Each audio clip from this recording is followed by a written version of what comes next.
chers compétiteurs, chers débatteurs. C'est un plaisir de vous retrouver aujourd'hui pour faire ce qui est plus difficile à faire après avoir fait ce qui a été plus facile à faire. Qu'est-ce qui a été plus facile à faire? C'est d'écouter et de consommer ce que les débatteurs ont produit. Le plus difficile, c'était de juger, car très souvent, il y a des critères qui, ça et là, sont soumis à débat, à objection. Le e-learning est-il plus efficace que l'enseignement en présentiel?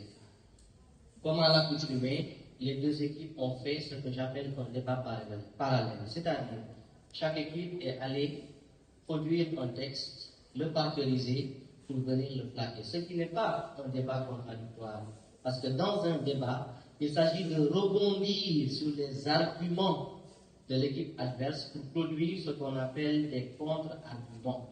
Ce qui a manqué des deux côtés. Et nous vous l'avons dit, pour reprendre Mademoiselle Sarr de l'école Al-Aloha. Salle, merci pour la précision. Nous vous avons également dit que dans un débat contradictoire, le respect ou la bonne gestion du temps est primordial, donc important. Il fallait donc miser sur ces éléments-là pour pouvoir se défendre, pour pouvoir débattre et se débattre quand il y a eu des pics, des répliques attendues et des choses à défendre pour s'en sortir et pour tirer son épingle du jeu. Qu'est-ce que le e-learning? Je ne vais pas le définir parce que vous l'avez tellement bien fait que je ne trouve pas la nécessité de le donner. Cependant, la notion d'efficacité, à bien des égards, par moment, a failli être confondue à la notion d'efficience qui mise sur les ressources disponibles vis-à-vis des résultats escomptés. Ce qui fait que, dans un contexte africain, dans un contexte sénégalais comme le nôtre, le e-learning serait efficace, serait efficient, là où l'enseignement en présentiel est efficace. Vous voyez la nuance qu'il fallait ressortir pour montrer que, en misant sur, selon la position que vous défendez, le e-learning, on peut avoir un enseignement efficient, c'est-à-dire on peut gagner du temps, on peut, à partir de maigres ou de ressources limitées, produire des résultats escomptés. Là où l'enseignement en présentiel mise plus sur l'efficacité, c'est-à-dire la rigueur dans la démarche, la chaleur humaine, la pédagogie et bien sûr l'évaluation basée sur une confrontation physique. Le jury, comme à l'accoutumée, a jugé en toute objectivité.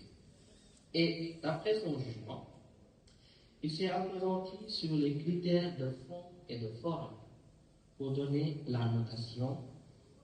Et l'équipe qui a remporté la compétition aujourd'hui a, d'après notre calcul, un score total de... Bon, l'équipe qui a gagné a naturellement gagné. Et celle qui a perdu a naturellement perdu. Ce qui fait que celle qui a gagné a eu un score total de 14,7 points contre 12,25. Dois-je donner les résultats finaux ou dois-je encore critiquer puisque c'est plus facile la critique? D'accord, on me montre du doigt, donc ça veut dire que je dois critiquer. Non, sérieusement. Bon, tout de même, je suis le président du jury, je vais critiquer. Gérez bien le temps, gérez bien la voix. Quand vous faites une erreur, quand vous vous trompez dans la récitation de votre texte, ne donnez pas l'impression que vous êtes en train de souffrir à l'intérieur.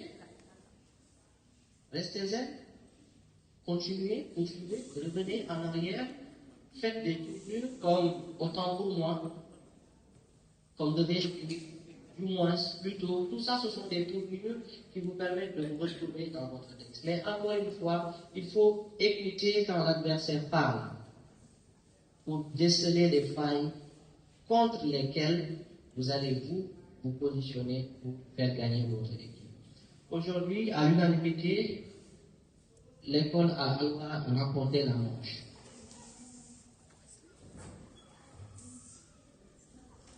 Bon courage à l'école du Bonjour.